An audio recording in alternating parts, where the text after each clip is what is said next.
ಆತ್ಮೀಯ H16 news ಅರ್ಥಾತ್ ಹೇಜಿತರಾಮ್ಗೆ ಸ್ವಾಗತ. ನಾನು ನಿಮ್ಮ ವಾಯಿ ಆಯಿತು ಮಲ್ಲಪ್ಪ ಜೋತವ. ಆತ್ಮೀಯರೇ, ಇರಲಾರದನ್ನು ಇರ್ವಿ ಬಿಟ್ಟುಕೊಂಡು ಹಾಕಿದ ನಮ್ಮ ಡಿ ಕೆ ಶಿವಕುಮಾರ್ ಅವರು ಇಲ್ಲದ ಸಮಸ್ಯೆನ್ನಾಗಿ ಮಾಡಿಕೊಂಡ್ರು. ಹೌದು, ಡೆವಲಪ್ಮೆಂಟು ಅದು ಇದು ಒಳ್ಳೆಯದನ, ಅದರ ಸಾಧ್ಯದನ ಅನ್ನೋದು ಚಿಂತನೆ ಮಾಡಬೇಕಾಗಿತ್ತು. ಆ ದಿಶೆಯಲ್ಲಿ ಅಟರ್ಲಿ ಫೇಲ್ಯೂರ್ ಆದರು. ಜೊತೆಗೆ BJP ಮತ್ತು JDS ಒಂದಾಗೋದಕ್ಕೆ ದಾರಿ ಮಾಡಿಕೊಟ್ರು.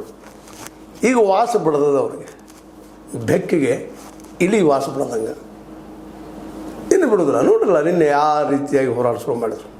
ಪಾದಯಾತ್ರೆ ಶುರು ಮಾಡಿದವರು ಇವರು ಕುಮಾರಸ್ವಾಮಿಗಳು, ಆಮೇಲೆ ಕಾಂಗ್ರೆಸ್ಸಿಗರು ಒಪ್ಕೊಂಡ್ರು. ಎಲ್ಲರೂ ಅವರ BJP ಕಾಂಗ್ರೆಸ್ ಎಲ್ಲರೂ ಇವ್ರಿಗೆ ಡೆವಲಪ್ಮೆಂಟ್ ಹೆಸರಲ್ಲಿ ದುಡ್ಡು ಹಿಡಿಯೋದು ಬೇಕಾಗಿದೆ ಅಷ್ಟೇ. ಅಲ್ಲಿ ಅವತ್ತು ಅವ್ರಿಗೆ ಬೇಕಾಗಿದ್ದದ, BJP ಬೇಕಾಗಿದ್ದು ಅದ.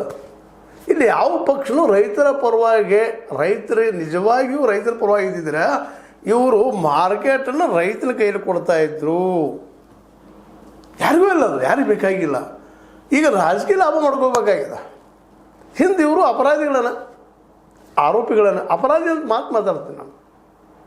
ಇಲ್ಲಿ ಎರಡು ಮಾತಿಲ್ಲ. ಕುಮಾರಸ್ವಾಮಿಗಳಿಗೆ ಯಾಕಪ್ಪ ಅದನ್ನು ಮಾಡಬೇಕು, ಜಾರಿಗೊಳಿಸ್ಬೇಕು. ನಂತರ ಸತ್ಯ ಶೋಧನ ರಿಪೋರ್ಟ್ ತೋರಿಸ್ತಾ ಇದ್ದಾರೆ ಇವತ್ತು HD ಕುಮಾರಸ್ವಾಮಿಗಳು. ಇಲ್ಲ, ಡಿ ಕೆ ಶಿವಕುಮಾರ್ ಅವರು ಮಾಡಿದರು, ಕಾಗೋಡು ತಿಮ್ಮಪ್ಪ ಅವರ ಅಧ್ಯಕ್ಷತೆ ಅಂತ ಹೇಳ್ತಾ ಇದ್ದಾರೆ.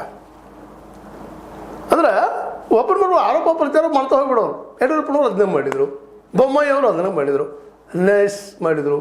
ಈಗ ಬಿಡದಿಗೆ ಬೆನ್ನತ್ತಿದ್ರು, ಎಲ್ಲರೂ ಬೆನ್ನತ್ತಿದ್ರು. ಅದು ಆಗುವುದಿಲ್ಲ, ರೈತರಲ್ಲಿ ಗಟ್ಟಿಮುಟ್ಟದಾರ ಅಂತ ತಿಳ್ಕೊಂಡು ತಕ್ಷಣ ಹೇಳಿ ಬೆಂಕದ್ರಿ ತ್ರಾಸಾಗೋದು ಬಿಟ್ಟು ಓಡಿ ಬಂದಿದ್ದಾರೆ. ಇದ್ರ ಎರಡು ಮಾತೇ ಇಲ್ಲ. ಇದೆಲ್ಲ ಗೊತ್ತಿದ್ದು ಡಿ ಕೆ ಶಿವಕುಮಾರ್ ಅವರು ಇವತ್ತು 2022 ಸರಳವಾಗಿ ಗೆಲ್ಲುವ ಸಾಧ್ಯತೆಗಳಿದ್ದಂಥ ಕಾಂಗ್ರೆಸ್